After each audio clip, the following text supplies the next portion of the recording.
Welcome to my channel. எல்லாத்துக்கும் முன்னாடி ஒரு வீடியோ போட்டிருப்பேன், படு மொக்கையாக இருந்திருக்கும். அதை தொடர்ந்து இந்த வீடியோ இது வந்து டெய்லி மிஷின் கம்ப்ளீட் பண்ணுறது. எனக்கும் ஃபஸ்ட்டு எடுத்தோம்னா டெய்லி மிஷின் எப்படி கம்ப்ளீட் பண்ணுறதுனே தெரியலை, கருமை இது என்னான்ட்டு. அதுக்கடுத்து கொஞ்சம் கொஞ்சமாக உள்ளே போய் விளாட ஈஸியாக கம்ப்ளீட் பண்ணிக்கலாம். உள்ளுக்குள்ளே அப்படியே நம்ம டெய்லி மிஷினுக்காண்டி அப்படியே இட்டாச்சி பண்ணி இதுக்குள்ளே வந்தாச்சா, வந்துட்டு அப்படியே ஒன்று ஒன்றா இது வந்து அந்த நம்ம தலைக்கு மேலே வரும்ல ஒரு நேம் சேஞ்சுக்க இதாட்டம் அக்கான்ஸ்கியோட அந்த டாப்அப் அந்த மேலே வரும். அது இதை வந்து கம்ப்ளீட் பண்ணி எடுத்துக்கங்க ஒவ்வொன்றா, சரிங்களா?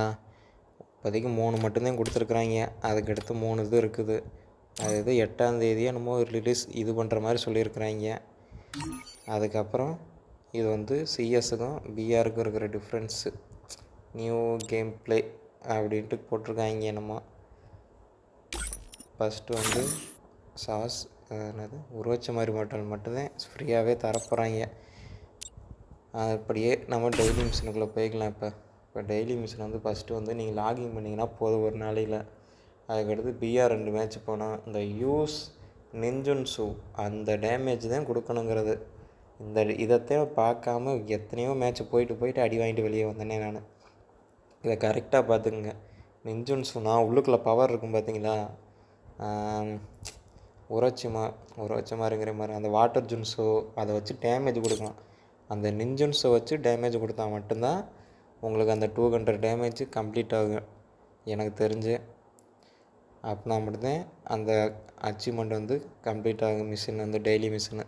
அதுக்கடுத்து 2000 டேமேஜ் கொடுக்கணும். அதுக்கடுத்து 8 கில்லு பண்ணணும். அதுக்கப்புறம் அரை மணி நேரத்துக்கிட்ட விளாடணும். அவ்வளோதான். கீழே இருக்கு பார்த்தீங்களா, பிஆர் 50 மினிட்ஸ் பிளேயிங்ட்டு. அவ்வளோதான். கரெக்டாக ஸ்பெண்ட் பண்ணுவேன்.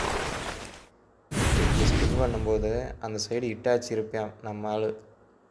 அந்த இட்டாச்சியை வந்து நம்ம பீட் பண்ணணும். பீட் பண்ணால் மட்டும்தான் அந்த ஃப்ரீ டோக்கன்லாம் கொடுப்பாங்களே. இது மாதிரி வந்தால் தான் உங்களுக்கு வந்து அந்த டோக்கன் வந்து நீங்கள் ஸ்பெண்ட் பண்ணி பீட் ஆகாமல் வந்துருக்குதுன்னு அர்த்தமே. இது மாதிரி ஆப்பனத்தை வந்துட்டு இட்டாச்சி வச்சிக்கா.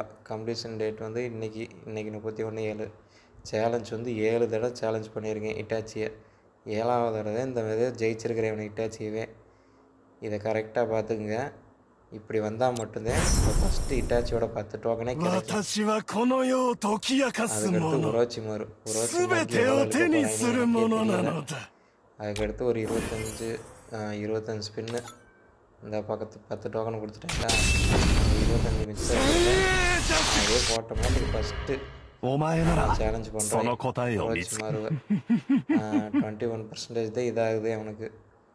அதனால் அதுக்கடுத்து பார்த்து பொறுப்பாக டோக்கன் அதிகமாக எடுத்துகிட்டு அந்த ஹெட்பேண்டை வந்து நல்லா அதிகமாக எடுத்து வச்சுங்க. அதிகமாக எடுத்து வச்சுட்டு ஒவ்வொன்றா ஸ்பின் பண்ணிங்கன்னா கரெக்டாக இருக்கும். இப்போ ஒரு 7 தடவை இல்லை 10 தடவை கூட ஆகலாம். ஒன்றுமே பண்ணுறதுக்கு இல்லை உரோச்சி மாதிரி பண்டில் எடுக்கிறதுக்காண்டி. சும்மா கூட தரல இந்த முறையெல்லாம். இது அதனது போனதில் நரோட்டோ ஈவெண்ட்டில் ஜுராயா பண்டல் தான் அந்த மாதிரிலாம். இது ரொம்ப டஃப்பாக தான் கொடுக்குறாங்களே. இதை டிஃபீட் பண்ணால் மட்டும்தான் உரோச்சிமார் பண்டல் ஃப்ரீயாகவே எடுக்க முடியும். அது மாதிரி எல்லாத்தோட டோக்கனும் 10 டோக்கன் எடுக்க முடியும். வீடியோ உங்களுக்கு சப்ஸ்கிரைப்